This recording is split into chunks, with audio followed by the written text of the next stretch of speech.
O Vem de Carona já está no ar. Um quadro onde a gente conta boas histórias para as pessoas que inspiram e que fazem a diferença. Aqui, o caminho é tão importante quanto o destino.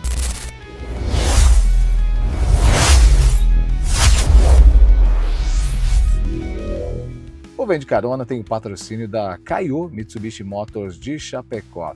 Tecnologia, conforto e performance para você ir ainda mais longe.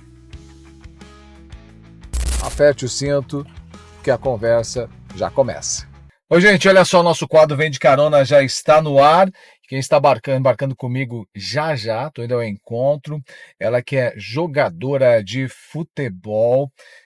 Foi escolhida como a melhor camisa 10, já jogou na seleção sub-20. Olá, tudo bem? Como é que você está? E aí, tudo bem? Tudo bem, prazer, Laura, seja bem-vinda. Muito prazer. Você de férias. Umas Por fériasinhas aqui. ainda por enquanto. Que legal. Olha só, gente, a Laura, ela é jogadora de futebol. Começou muito cedo, já a gente vai contar um pouquinho dessa história. Já foi reconhecida como a melhor camisa 10, jogou na seleção sub-20, enfim, vou deixar ela contar tudo isso pra gente. Oi. E hoje ela embarcando aqui no Vem de Carona, que prazer. Muito prazer. Tô muito feliz pelo convite. Tô aqui tirando uns dias de férias ainda. Poucas férias ainda, porque eu já vou embora agora segunda-feira. Olha só. Mas eu tô muito feliz pelo convite. Que bacana.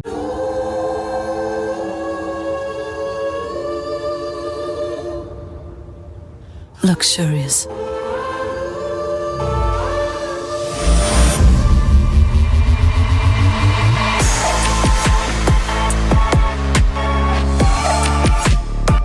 O mercado de luxo tem um novo protagonista.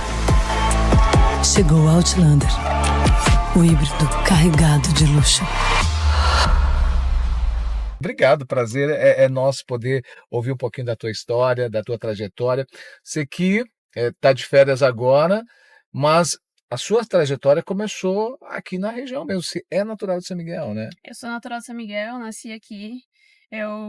Até os meus 5 anos eu morei aqui, depois a gente se mudou, a gente foi pra Iraceminha, que é a cidade aqui perto.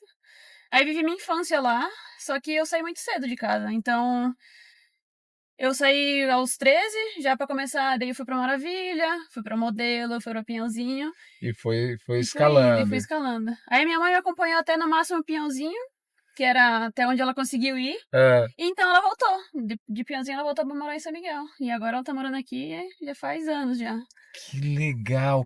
E como é que nasceu? Bom, você começou, vamos que a gente explica aqui, é que você começou no futebol, no futsal, né? Isso. Como é que foi isso? Então, como todas as meninas, eu acho que começaram a jogar com os meninos, porque eu, na época, não tinha, assim, escolinha pro feminino só. Sim. Então, como eu morei em Iraceminha, tinha uma escolinha lá e eu comecei a jogar com os meninos. Eu já brincava com eles e teve uma escolinha. E era de meninos e eu acabei indo. E Jogava comecei a junto com os treinar. meninos. E eu ia. E eu fui até os 13 anos jogando com o masculino. Então, sempre que tinha competições, eu sempre jogava com eles. Olha Aí só. chegou aos 13 anos por ali, eu tive que parar, porque aí a federação não deixou Não mais eu permitia jogar. mais. Porque eu era uma menina jogando com os meninos. E aí foi quando eu comecei a treinar com a equipe feminina. Aí foi quando eu fui pra Modelo, aí eu fui saindo já da cidade, porque eu sabia que lá ainda não tinha Sim. escola só pra feminino. E aí eu acabei indo. A melhor decisão que eu fiz. Bom, você sonhava com futebol desde criança? Como é que foi isso? Ou se enturmava com os adolescentes, com as crianças da época? Como é que era? Eu já nasci com isso. É. Eu não conseguia ficar em casa. Minha mãe Olha, brigava comigo que eu chegava da escola, eu já saía direto e brincar e era só ir jogar futebol. tinha Desde uma criança, infância, uma relação muito. As crianças da época, vizinhos, enfim, parentes, eram muitos meninos, ou isso não mudou? Isso não, aliás, não influenciou em nada. Tinha meninas, mas você ia jogar futebol. Eu tinha bastante amizade mais com os meninos, Sim, porque eu sim. acabava me enquadrando mais Claro. em jogar futebol, e às vezes as meninas não jogavam muito, mas eu tenho Sim. muitas amigas também que a gente saía muito pra brincar também, mas o que eu mais fazia era sair com os meninos Jogar pra jogar futebol. E o teu desejo não era especificamente ou futsal, era jogar mesmo. Era jogar, na época era jogar, eu jogava no futebol de areia, tinha uma quadrinha de areia, que tinha Tinha uma bola aí. duas quadras, duas traves, nós jogava. Que joia. E aí depois foi quando eu realmente falei, eu quero fazer isso pra minha vida. Eu já era novinha, eu sabia o que eu queria já desde criança, então eu só acabei indo. Bom, você começou profissionalmente já no futebol. Digamos assim, a iniciação foi ali, as primeiras experiências foram no futsal, mas o profissional já foi direto no futebol, de Aí campo. foi quando eu fiz esses clubes da região, aí eu ainda joguei até Chapecó, só futsal, e algumas competições básicas de campo, Claro. aí foi quando eu fui pra Caçador, que na época era o Kinderman, e aí foi quando eu realmente comecei a jogar o futebol de campo, e lá foi começou a minha trajetória do profissional. Eu já tinha 17 anos, e aí, por mais que eu jogava competições do futsal lá também, a gente mesclava, a gente fazia campo e futsal, mas aí foi Sim. quando eu realmente comecei a jogar o futebol de campo. Olha só. E você, nessa trajetória toda, você já representou a seleção brasileira, que acho que é um sonho, né, de Sim. todo brasileiro quando entra numa modalidade esportiva, é representar, é vestir a camisa do Brasil, né? Foi um auge pra mim. Eu tinha, na época, justamente no Caçador, eu tinha meus 17 anos, eu fui convocada pra seleção sub-20, ainda era Olha. 3 anos abaixo da sub-20. E eu fui convocada para várias seletivas de convocações. Eram preparações antes de alguma competição. Então eles faziam seletivas, faziam os treinamentos. Eu fui escalada, acho que foi umas 4 ou 5 vezes, se eu não me engano. E aí, depois do campo, eu também acho que no mesmo ano eu fui convocada para seleção de futsal também. Eu fui convocada para jogar uma competição sul-americana no Chile. Olha. Onde a gente foi campeãs. Foi a sua primeira experiência jogar fora do Brasil? Ou sul-americano? É, sul-americano, foi. Foi. Mas nas convocações que eu fiz com a seleção de campo, a gente teve uma preparatória que a gente foi para Portland, nos Estados Unidos. Ah, sim. E eu acabei indo fazer também essa preparação lá. E falando fora do Brasil, você já jogou no Japão, Portugal. Bom, o primeiro país que você foi Portugal. Portugal. Fiquei 2 anos lá. 2 anos. Eu tava na Chapecoense em 2019 e na metade do ano teve infelicidade. Foi bem ali na pandemia. Foi na infelicidade que aconteceu com a Chapecoense, que tiveram que cortar os custos. E acabaram cortando no feminino, né? Então acabou que eu tive que optar. E aí teve a oportunidade de eu ir para Portugal. Olha Nesse só. mesmo meio tempo, eu falei, então eu vou. E foi quando foi o primeiro país que eu saí. Olha, e como é que foi essa experiência para você? Porque ter um sonho de jogar futebol e daqui a pouco você ir para fora do Brasil, em outro país, embora a língua seja muito semelhante, Sim. né? Qual foi o maior desafio para você nessa saída, assim, de ir para fora do Brasil? Para ser sincera, a minha maior decisão foi ter que parar os meus estudos. Porque Sim. enquanto eu jogava no Brasil, eu tinha bolsa na faculdade, então eu cursava. Eu nunca deixei de estudar, lógico. Claro. Mas teve a decisão de ter que trancar a faculdade e decidir realmente seguir a minha carreira de futebol. E essa pra mim foi uma decisão mais difícil, digamos assim. Mas não me arrependo até hoje, eu agradeço muito por ter tomado essa decisão. Senão não ia ter me levado onde eu cheguei hoje. E a língua também, eu sabia que eu ia para um país onde eu conseguiria me comunicar. Sim, foi um pouco mais segura. Foi um pouco mais tranquila, porque ainda meu inglês não era desenvolvido, eu tava aquele receio de ir para fora do país, e eu ficava meio, será que vou me dar bem? Mas foi muito tranquilo em Portugal, muito legal. Uma boa experiência. Foi uma boa experiência, A gente foi para um clube que era de segunda divisão, então eles estavam se construindo, e foi muito, muito bom. Conheci muitas meninas que também foram... Na época, umas 5 brasileiras também. Então eu cheguei lá já com elas, a gente morou numa casa. Já estava mais segura então, também. Então a gente já estava meio que... ambientado. Eram as brasileiras numa casa lá em Portugal. Foi muito legal essa parte. Que bacana. Bom, e depois de Portugal você foi pro Japão. Isso, aí Portugal... Não, eu fui em Portugal, voltei para jogar no Brasil, mais um ano no Botafogo, no Rio de Janeiro. No Rio de Janeiro. Isso, aí eu fiquei... um ano, só que foi de metade a metade. Então eu cheguei em maio, no Botafogo, maio, junho, e fiquei até março do ano seguinte. Sim. E foi quando de lá terminou meu contrato, eu fui pro Japão, porque eu tinha a oportunidade de ir, eu fui. Agora, Portugal é uma coisa, Japão é completamente diferente. Completamente Como é que foi diferente. isso? Meu Deus. A nossa sorte, a nossa salvação foi que justamente no segundo dia, quando a gente foi fazer o teste do Covid, É, a mulher que estava coletando a saliva para fazer o claro. teste, a gente olhou assim, uma outra de cabelinho meio que encaracolada, assim, a gente falou assim, cara, ela parece ser brasileira. É. E quando a mulher chegou, ela falou com a menina que tava, a secretária que tava com a gente, falando em japonês com ela, daí ela perguntou, elas são brasileiras? E a gente ficou muito feliz que no segundo dia a gente encontrou já uma brasileira. E ela é tradutora. E desde então, a Thalita, que, nossa, salvou a nossa vida lá. Depois dela, a gente conheceu a irmã dela, a gente acabou se tornando uma família lá. E ela ajudou muita gente. Se não fosse ela, ia ser muito complicado. Muito mesmo. A maior dificuldade no Japão, para você, dá para dizer que foi a língua mesmo? Do início foi a língua. É. Uhum. Depois veio o quê? Depois do segundo ano que a gente estava lá, foi uma parte mais profissional dos treinadores. Que a gente acabou não tendo uma boa experiência. Eu hoje eu não posso dizer que eu tive uma boa experiência na parte do futebol, mas eu tive uma experiência maravilhosa com as pessoas que eu conheci.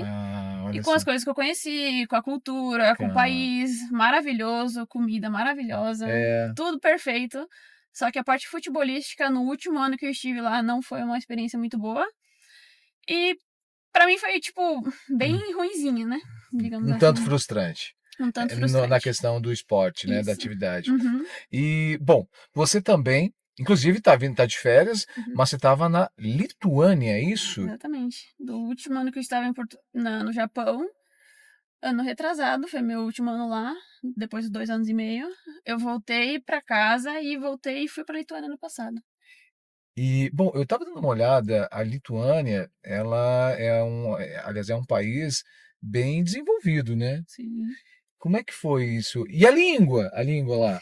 Porque é uma língua própria também, né? Exato, o Nossa. lituano, eles falam lituano na Lituânia. É porque elas faz parte dos países bálticos lá em cima. Acabei também aprendendo um pouco bastante sobre esses países. Claro. Tem a cultura, tem a tudo. língua, tem Aí eu tudo. descobri que na Lituânia eles falam lituano, na Letônia, por mais que seja um país vizinho, eles falam do próprio idioma, e a Estônia também, eles falam do próprio idioma. São 3 países juntos, mas que cada um tem a sua própria cultura e o seu próprio idioma. Só que eles juntos formam os países bálticos, digamos assim. Olha só. Bom, o maior desafio também foi a língua, porque você saiu do Japão e foi para uma outra língua que também, imagino que era muita novidade para você. Mas a parte mais fácil foi que lá a maioria falava inglês. Ah, entendi. Diferente do Japão, na cidade que a gente estava, eles falavam muito pouco inglês. E por mais que possa ser que o meu inglês não era tão bom, mas eu poderia comunicar um pouquinho melhor. Claro. E na Lituânia foi bem tranquilo. Até acabei morando com uma brasileira num apartamento e uma americana. Então eu tive tanto inglês quanto português para falar. Claro. E o treinador no time que eu tava no passado, ele também falava inglês. Ele é da Islândia, não sei, mas ele falava inglês. E aí... Então, pra gente a comunicação foi muito fácil. Entendi. Na Lituânia. Bom, agora você tá indo, acabando as férias, você tá indo para um outro país. Como é que tá sendo isso? Eu já me acostumei essas novas experiências, porque eu sei que a minha vida de futebol é assim. Eu ainda não tive um contrato de 3 anos no mesmo clube. Então, pra mim, sempre, todo final de ano é sempre assim, o que vai ser do próximo ano, como é que vai ser. Finlândia. E aí, pro próximo ano, eu vou pra Finlândia. Cada um eles vão ter o idioma deles, o finlandês. Só que a gente sabe que eles falam inglês também. Ah, entendi. Então, a gente já consegue se comunicar melhor, digamos assim. Agora, deixa eu te perguntar, a gente sabe que o futebol, a modalidade de futebol, é uma das modalidades, embora muitas outras já tenham ganhado espaço, mas o futebol ainda tem a impressão que é o mais visado, né, a nível de mundo. O futebol, na modalidade feminina, ele também tem ganhado e conquistado espaço. Como é que você enxerga isso? Tem muito a se caminhar ainda para se valorizar essa modalidade no feminino? Eu acho que tem muito, assim, coisa pra melhorar. Mas eu posso dizer que do que era do passado pro que tá agora, melhorou bastante. Bastante, de verdade. Lógico que ainda não tem como comparar um salário de um masculino com um feminino. Sim. Isso as pessoas também têm que entender, que todo mundo acha que a gente tá saindo e tá recebendo milhões, só que não, no futebol feminino não é assim, não funciona É assim. diferente do masculino. Entendeu? Essa parte ainda não tá realmente igual, mas já tá melhorando. Já tem muitos projetos bons agora no Brasil, times muito bons, com uma estrutura muito boa. Só que ainda alguns clubes, eles acabam pecando bastante, que o que o masculino sofre, o feminino sofre mais ainda. É meio que Então, tudo é muito mais o forte. que o masculino tem que desempenhar para ter feminino. E isso que é a parte mais ruim. Então, teve clubes que caíram pra Série B e terminaram feminino. Olha, Porque dizem que não tem não- verba pra manter o feminino. é como se o masculino é que mantesse a estrutura do feminino. Alguns clubes da Série A1, sim, eles precisam do masculino pra ter verba feminino. Só que tem clubes independentes que eles não dependem do masculino e são clubes que realmente dão resultado e realmente dão muita visibilidade no futebol feminino. E em si, o futebol, o que você sentiu fora do Brasil? Porque a gente ouve muito falar, e agora estou falando de uma maneira muito leiga, é de que o futebol europeu é de altíssima qualidade, rendimento. Como é que você enxerga isso, a diferença do futebol que é jogado aqui no Brasil para isso que é jogado, por exemplo, na Europa? Então, os países que jogam a Champions League, os times mais renomados, Barcelona, Lyon, PSG, esses são times realmente que você tem que tirar o chapéu, porque eles são Mas também tem um grande investimento incrivelmente. ali, né? Eles têm um grande. É aí que tá, eles têm um projeto. Então, eles Entendi. mantêm o grupo, mantêm treinadores, sempre mantêm alto nível. Tem países na Europa que eles ainda também estão se desenvolvendo. O Entendi. país que eu tava, que era a Lituânia, eles participam da Champions, só que eles participam da seletiva ainda lá na parte de baixo. Então, eles têm que subir a seletiva para conseguir chegar no topo dos times tops. Então, os times da Europa são bons, mas os que ainda estão tentando subir ainda pecam algumas coisas também. Não são lá, todos os times europeus são top de linha. Sim. São times em desenvolvimento também. E agora você tá indo para um novo projeto. O que tu enxerga assim para sua carreira? O que você desenha? O que você ou gostaria também que fosse daqui para frente? Eu tô indo para uma liga bem, bem difícil, bem forte, pelo que eu pesquisei e soube. Para mim, o meu objetivo é realmente continuar me mostrando cada vez mais em ligas mais fortes. Eu estava na liga da Lituânia, era de um certo nível. Estou indo para uma outra liga de um outro nível. E quem sabe eu vou continuar, se tudo der certo, se Deus quiser, eu consiga fazer uma boa temporada para me mostrar e para outros clubes se interessarem. Claro. Então, o meu projeto da minha carreira é continuar ainda jogando para aparecer e para subir cada vez mais. Você tá com quantos anos hoje? 27. 27. Para a carreira feminina muda muito a questão de idade quanto para a masculina ou não tem muito isso? Eu acho que é muito da atleta. Da atleta. O masculino e o feminino, lógico que o masculino tem realmente uma genética diferente do feminino. Isso não tem comparação, mas Sim. a questão do cuidado com o corpo. Claro. Como você vai levar a partir dos seus 25, como você vai lidar com o seu corpo, com a sua preparação. Realmente, querendo ou não, um atleta de futebol, ele tem suas limitações sobre coisas que ele não pode fazer. Sim. Ou deve fazer muito pouco, Sim, comparado a uma pessoa normal. Normal. Então, é muito do que você quer pra sua vida e como você vai trabalhar em cima disso. Fisicamente, já teve alguma lesão, algo parecido que te assustou? Só questão mais musculares, que acontece geralmente. Normalmente para quem joga um futebol profissional. Eu rompi meu ligamento do tornozelo, uma viradinha como sempre. Mas nada de cirurgia, nunca fiz nada cirúrgico ainda. Só. Que bom. Vou até bater E não vai que... ano passado eu só desloquei a clavícula, que uma princesa me deu uma bela de uma empurrada, não tive reação nenhuma, eu fui de chão, aí caí em cima do ombro, e aí eu desloquei a clavícula, mas foi, 3 jogos que eu fiquei de fora só. E o que você falou disso, né, e a gente tem acompanhado o quanto o futebol feminino também evoluiu tecnicamente, né? Hoje você assiste aí na televisão ou quando você tem a oportunidade de assistir um jogo de uma equipe feminina, principalmente quando a gente fala da seleção ou equipes já um pouco mais estruturadas, a gente observa uma qualidade técnica muito realmente Sim, competitiva, semelhante à masculina, né? sim. Os clubes que realmente trabalham essa parte de manter o grupo. Que eu sempre falo, se você tem que conhecer as atletas com quem você tá jogando. E isso é questão Uhum. de ter alguns anos jogando juntas. Claro, E claro. você sabe como jogar. E eles estão trabalhando muito essa parte de toque de bola. Não é mais só chutão e chutão e chutão. Às vezes acontece até no masculino, e pior. Sim, No tem, masculino tem o chutão, então às vezes tem. acontece isso. Às vezes quando é uma final, um jogo muito mais disputado, e você realmente precisa fazer esse estilo de jogo. Mas é Mas estratégico. é estratégico, a parte do feminino também. Tem Uhum. horas que realmente não tem como trabalhar a bola, você tem que chutar. Mas eu vejo que realmente o feminino tá dando uma melhorada muito grande nessa parte de toque de bola. Uhum, E eu, uhum. às vezes, eu acompanho alguns masculinos que, meu amigo, Que é duro de é ver. duro de ver. E aí eu vejo alguns dos femininos também, que é duro de ver, porém tem times femininos que tá muito bom de ver. Bem E realmente evoluído. você vê, cara, você fica fissurado. Eu tava assistindo os últimos jogos da Champions do ano passado. Meu Deus do céu, é maravilhoso ver. Ah, olha, que legal. Bom, sabe que esse quadro Vem de Carona, eu sempre procuro trazer pessoas que têm uma história, uma trajetória, porque a ideia é inspirar as pessoas, né?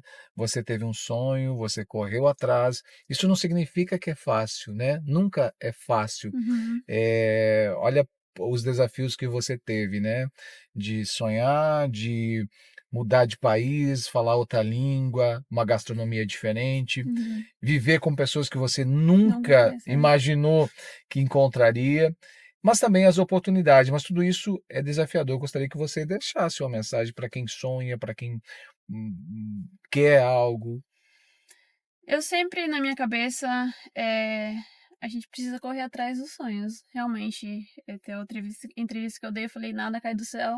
E realmente não cai. É muito sortudo quem tem essa oportunidade de, cara, já tô lá. Isso é um percentual muito Muito pequeno. pequeno. Se não é trabalho, é disciplina. Que nem eu falo de ser um atleta. Você tem que realmente abrir mão, treinar bastante, focar se você quiser. Vai abrir mão de muita coisa. Vai sentir falta da família em muitas oportunidades, se você realmente optar por ir. Só que se você tiver uma oportunidade, cara, você tem que tentar. É melhor você tentar e não dar certo do que ficar sem saber se vai acontecer. E é muito o que eu acho, disciplina, constância, resiliência, sempre vai ser pra mim. Por mais que não dê certo num lugar, você também não pode desistir. Não é só porque deu errado numa vez que vai dar sempre errado. E no mundo do futebol a gente sabe que tem pessoas que estão no auge por 1, 2 anos e depois decaem, tipo, somem. Mas depois ressurge de novo. Então o futebol é muito Tem altos e ondulações, altos e baixos. baixos, sempre. Nem sempre você vai estar 100%, porque o futebol você tem, às vezes, lesões, isso acontece. Mas o importante é realmente ter uma mente muito forte, muito boa e sempre treinar, sempre trabalhar E não sempre desistir. não sair do campo. Exato. Sempre tá no jogo. E sempre tá no jogo. Que legal. Laura, muito obrigado, viu? Eu que agradeço Sucesso muito para pelo convite. você, que realmente essa nova fase seja aí de muitos frutos e que você alcance os objetivos que ainda tem. Muito obrigada. Obrigado por compartilhar. Muito obrigada pelo convite. Estou muito Que feliz. legal. E se você gostou dessa história, curta, compartilhe, siga a gente nas redes sociais, se inscreva no nosso canal do YouTube, porque toda semana uma nova história a bordo de um Mitsubishi, na parceria da Caio Mitsubishi Motors de Chapecó. A gente espera para uma próxima história aqui.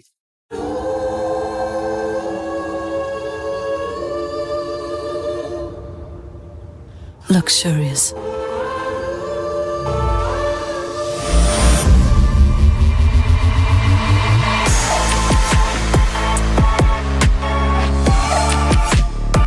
O mercado de luxo tem um novo protagonista.